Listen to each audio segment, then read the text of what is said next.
Hi, I'm Duncan from Fishhead. Today we are looking at the FCL Labo UCB 73M rod. Now this rod has been in the FCL range for a little while now. It's been one of their more popular choices for light tackle casting around inshore and light offshore fishing.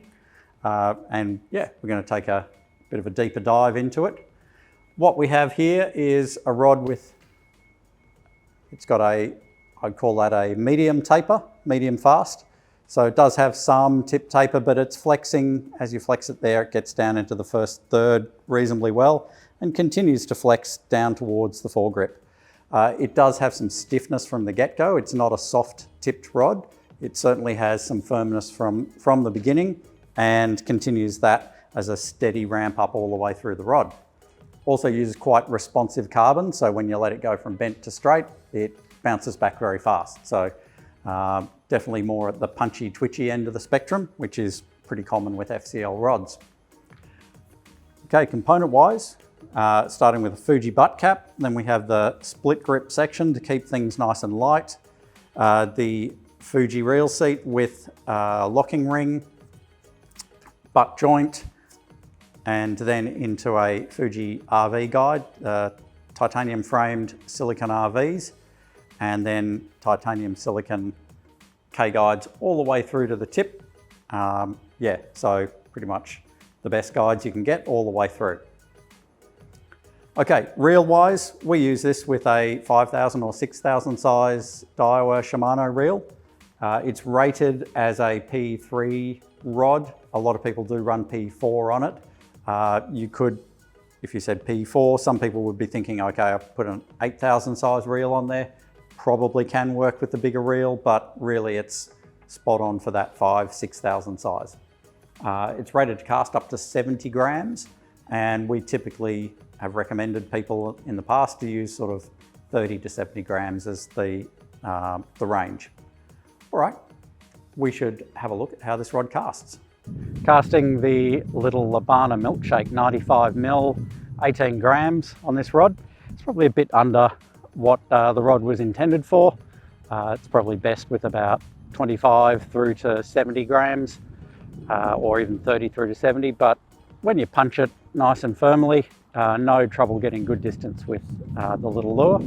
As far as working it, because the rod is reasonably stiff, very easy just to twitch and tap the rod tip and get really technical actions out of it.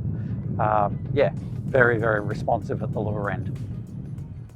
Okay, so casting the CSP IFS 110, this sinking model is 38 grams, so right in the comfort zone for what this rod is designed for. It really loves working those coral flats type stick baits or throwing lures at longtail tunas and mackerels and that sort of thing. So yeah, this 110mm lure goes like a bullet and very easy to work. The lure itself is always, it's been a super easy one to work, so just you can feel as you sweep it, you can feel the tail beats through the rod, and twitching it, the lure darts aggressively side to side. So yeah, right in its happy place. Nature Boy's Pelican 180 weighs about 70 grams with the hooks on, so right on the top end of what the rod is intended for. Yeah, rod handles it quite nicely. Loads up, casts well, and due to that responsive stiffness of the rod, typical FCL style, it really works the lure very easy. So you can do little technical retrieves, you can do long steady sweeps, get a big bubble trail going. Yeah, quite effective with this lure actually. You can see the tip flexes to about a third of the way in. Initially it keeps that little bit of stiffness at the tip there, then flexes through till it hits the more solid section about a third of the way down, which is where power really comes on hard, and lots of lifting power at that point. Then as you go to load, we need more drag.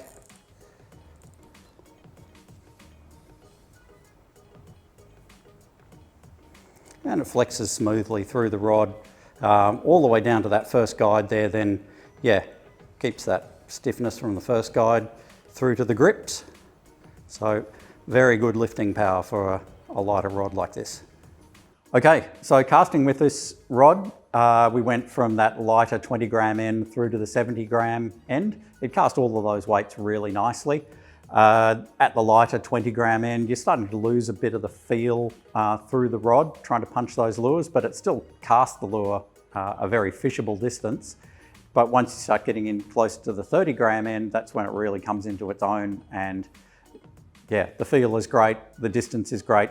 Even though the rod is only 7'3", because it's a stiffer, more responsive style of rod, it still punches the lure out and casts distances which a lot of longer rods would normally be expected for. So yeah, shorter but more responsive, gets that real punchy casting, gets very good distance. Again, that 7'3" length makes it very easy to twitch and work lures like sinking stick baits, where you want to just tap them and twitch them, have them really jerk and dart. This sort of shorter style rod does that extremely well. Lifting wise, the rod lifted the 5 kilo weight quite comfortably. Yeah, so definitely it's balanced well between its casting and fish fighting power. Certainly is a good one to chase light pelagics like longtail tunas and things like that, where you want to get them in the boat as quickly as possible before sharks come along.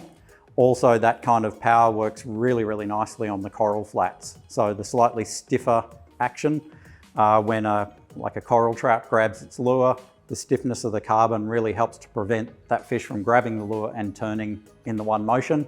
Helps to keep the head coming in the right direction. You set the hook, keep winding, and often those bigger fish, you can get them 2 or 3 meters away from their coral homes before they really realize what's going on. And so you can knock over some pretty big fish with what is otherwise a very light rod. Yeah, if you're looking for a rod that casts small stick baits and poppers, works a variety of things like bigger jig heads, then this is the ideal all-rounder, sort of heavy inshore, light offshore rod. So for versatility and power, definitely check this one out. Okay, thank you very much for watching. We'll be back again soon with more videos.